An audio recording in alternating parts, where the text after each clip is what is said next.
what is today, like day 21, 22? Yeah, quarantine. It's a doozy. I'm weird. I'm weird. Y'all know that. How long y'all been with me? A few months now? Y'all know I'm weird. But as I sit home during this poopy storm, I've realized that I am still very much at the core of who I am, a very belligerent American. I'm fixing to tell you. When all this started going around, I have compromised immune system, so I was like, you know something? We're just gonna shut down. We're gonna be good. We're gonna all quarantine. We're gonna all avoid each other. We're gonna stay in the holler and say, don't come down the road unless you're the mailman with an Amazon package and it's toilet paper. So we don't want to see you otherwise. That lasted for about 3 days. And then the boredom set in. All the puzzles in the house got put together. All the card games were played. Daughter's college work is all done.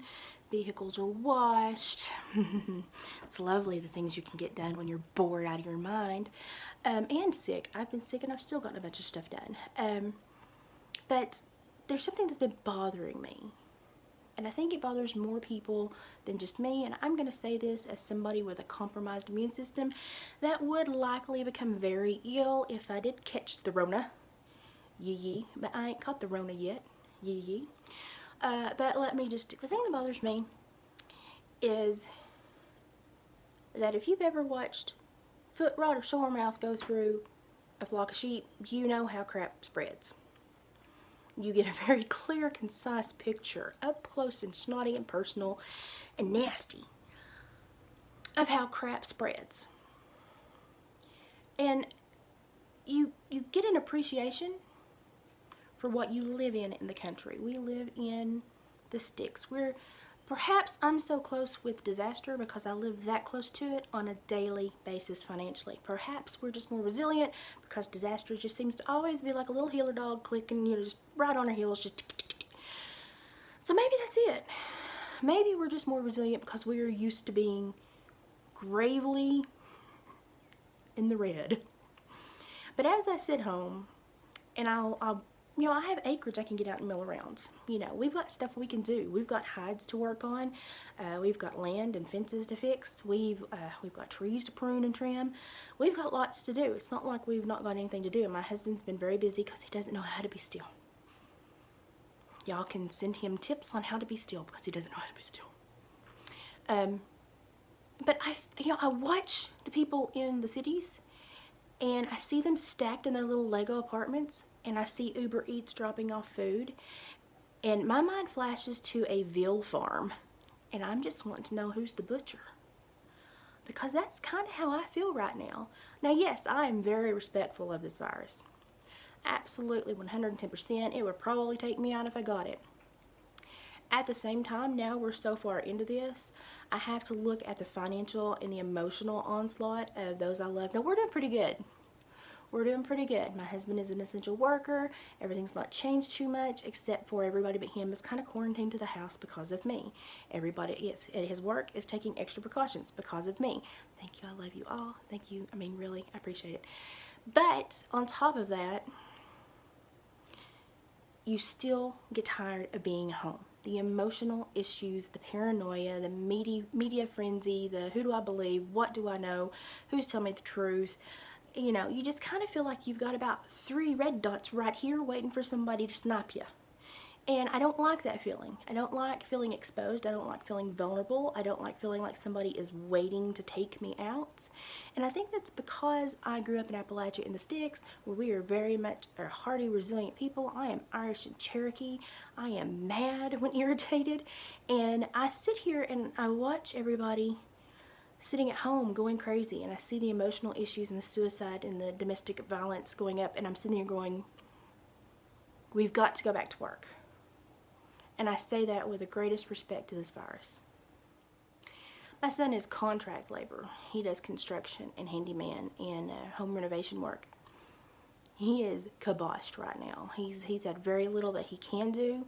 He has literally no income. last year was a crap year for him because he tried to work in South Carolina. That didn't work out. He had to move back. He didn't make a lot of money. Thankfully, the year before that, he had worked really good, so he will get a stimulus check. Otherwise, he's floating on fumes.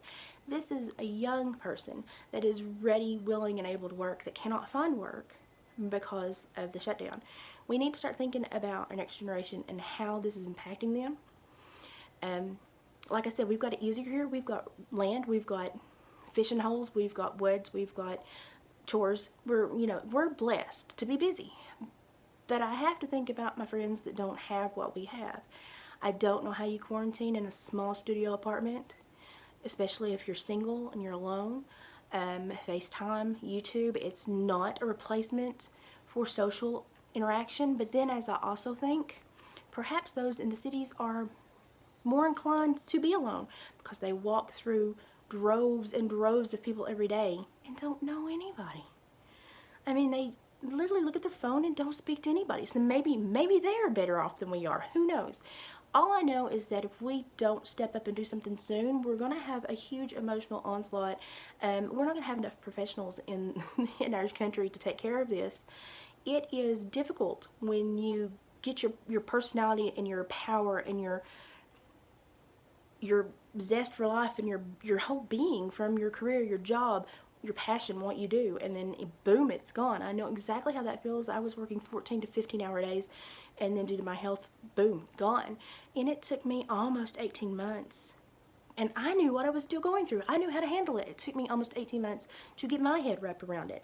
Imagine the people that don't understand the mourning stages that go along with that. Imagine what they're going through. We've got to do a better job. We've got to go back to work. I don't want to get the virus, but at this point, I think that I'm less important than the thousands or hundreds of thousands that are going to have serious psychological repercussions from this economic and societal plunge we've taken. So those are my thoughts on it. We're Americans, we're belligerent. We don't like to be told to sit still, shut up, don't do this, don't do. Those are bad words for American. Don't do this. It's just in our brains, it's in our psyche. We're like, oh, really, really, really? Hold my beer. That's just what America is. And some of me is ashamed to see that isn't still prevalent in our society. And some of me is like, okay, well, at least we all heeded the warning. But I have such mixed emotions about this. So I want to hear your thoughts. Please share them with me. Mama Liz is alive.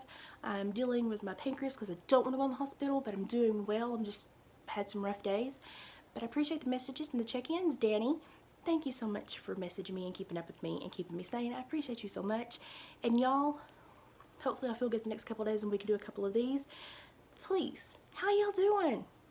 How you doing? I'm about to go crazy. Short trip. Very short trip.